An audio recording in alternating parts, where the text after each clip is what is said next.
Sup guys, it's Vince here, hope you're all good. So today I'm checking out a song by Alter Bridge called Words Darker Than Their Wings. I had to do this for a lesson and I just thought, okay, why not do this for YouTube as well. I'll be comparing the studio and the live version. In the live version they have an orchestra playing with them. And I'll be talking about the arrangement, what the song means and all that stuff. So let's get to it, shall we? You guys want to hear Words Darker Than the Wings or what? Hell yeah. Okay. All right, let's do this.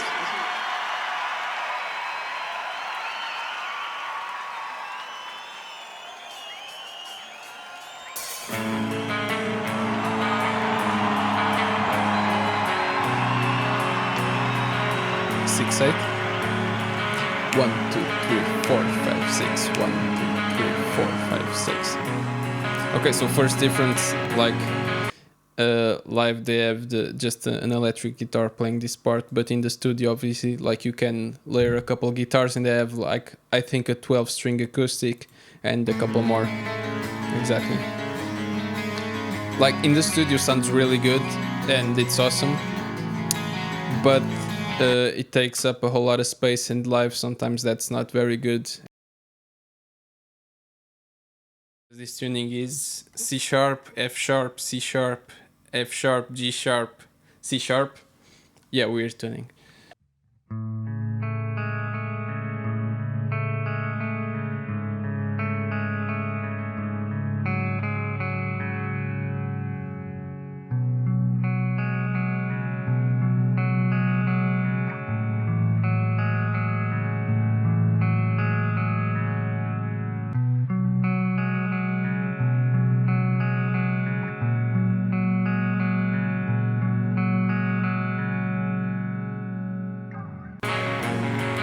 So first verse. You say you are right. I hope that I'm wrong. I know that you tried, but still it is gone. Second verse. Don't you lose hope. I swear I never dreamed that we're alone. Okay, so now I think it's worth mentioning the origins of the song.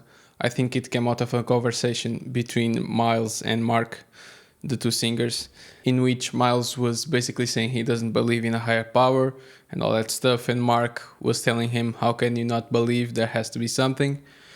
And I think this song represents that conversation really, really well, because they're doing call and response in the verses. They have verse 1, Myles is singing, verse 2, Mark sings, verse 3, it's back to Myles, and then verse 4, it's back to Mark, and then in the chorus they sing together, like if they arrive at a conclusion. Don't you let go. I swear I still believe. Oh, I don't know. He says he doesn't know, but he still believes. As he said, there has to be something. I have this written as a 2-1-6-5 chord progression in the key of A major.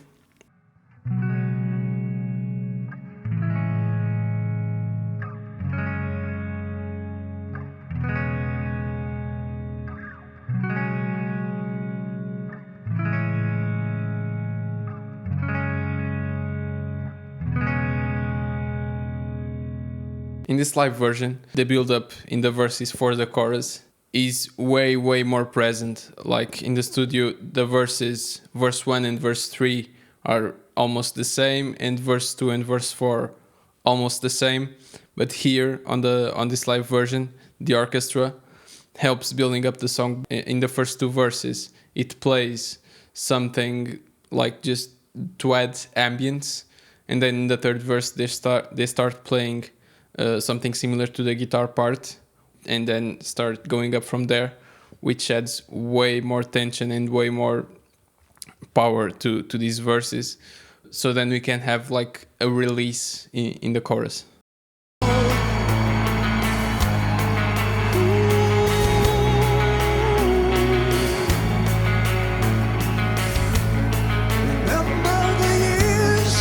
playing something similar to the guitar part. when I still walked home.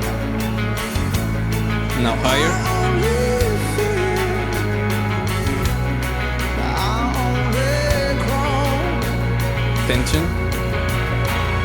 Release. How could I be wrong? And Myles is accentuating the chords, like Here is gone. How could we be lost? Lost just cease to sounds way better live. carry on. Hold up for the chorus.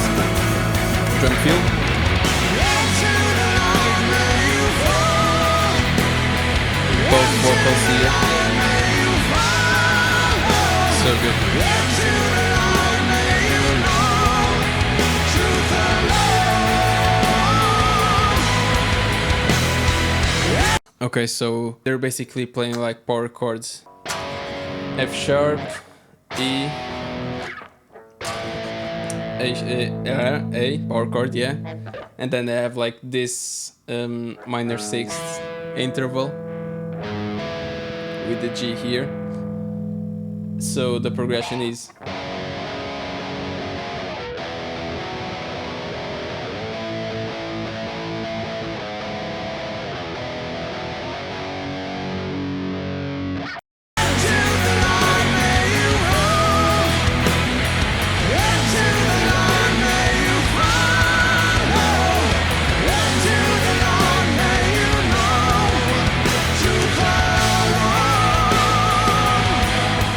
I think the coolest part about Alter Bridge is that you can see that they're music lovers, like they're there to serve the songs they write. I think you can see that especially in the drummer, Scott Phillips. Like sometimes I don't even notice he's there, but his parts are just so important for the song. They serve the song so well, and like their sound as well. The drums sound amazing, the guitars, it's all blending and it sounds really, really good. They're really tight band live as well. Bridge. Like this bridge in the studio version is way more guitar driven and vocal driven than on this live performance. Because here they have like the orchestra occupying the melody part, if that the lead melody part. In the studio version the guitars are way more busy than on the live version.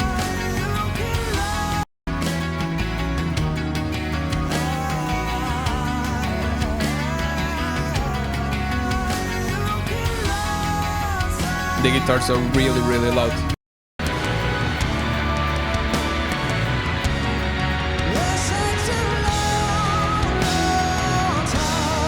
And like this tension and discomfort, you hear it because of the chord progression.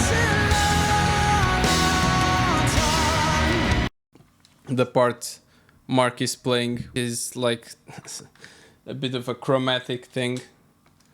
It's something like this. It's power chords, but then it has this pedal note in this G open string, which isn't G, it's F sharp, and Mark is playing something like this. Power chord with the pedal tone, minor 6 with pedal tone, and then power chord, pedal tone, minor 6, power chord. So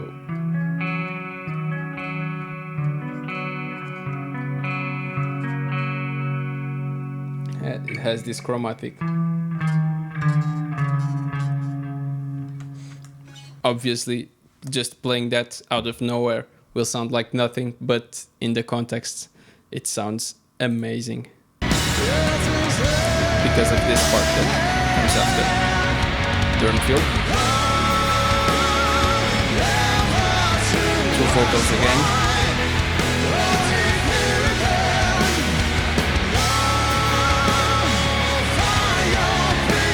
Bass fill here. It's not on the studio version, this one.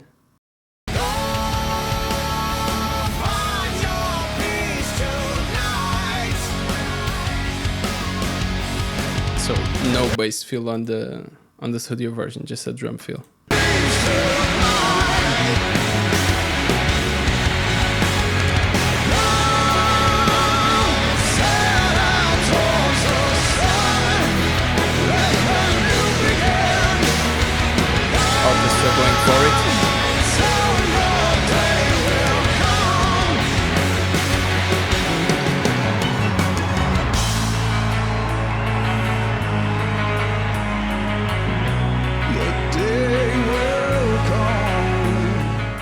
Okay, so in this section of the song, they take us back to the first riff after a chorus and a bridge.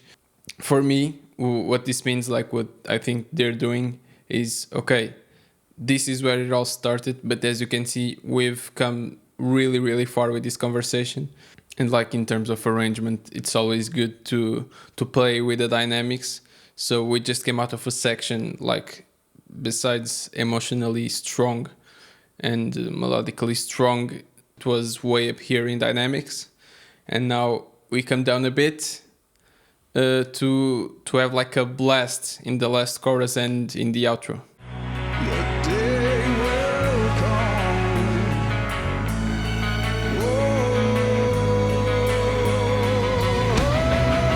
Build up.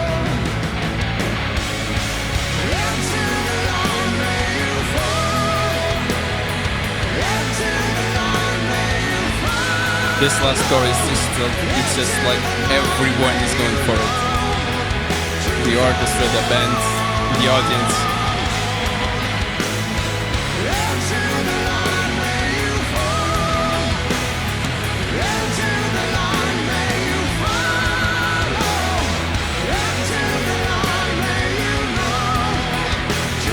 And like now the outro.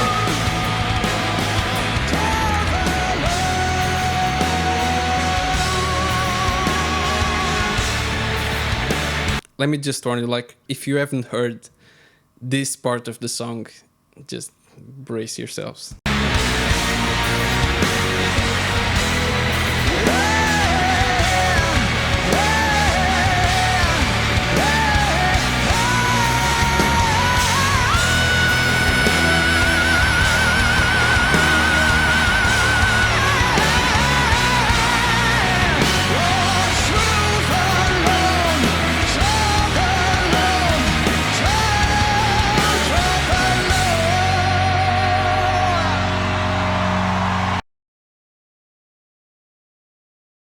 Yeah, that's Myles Kennedy. The guy who hits a high note better live than on the album. Okay, so this was Words Darker Than the Wings. I really enjoyed doing this video and I see myself doing more videos like this in the future. So if you think it's interesting, please let me know and feel free to send me suggestions of songs or videos you want me to check out. Thank you for watching and I'll see you soon.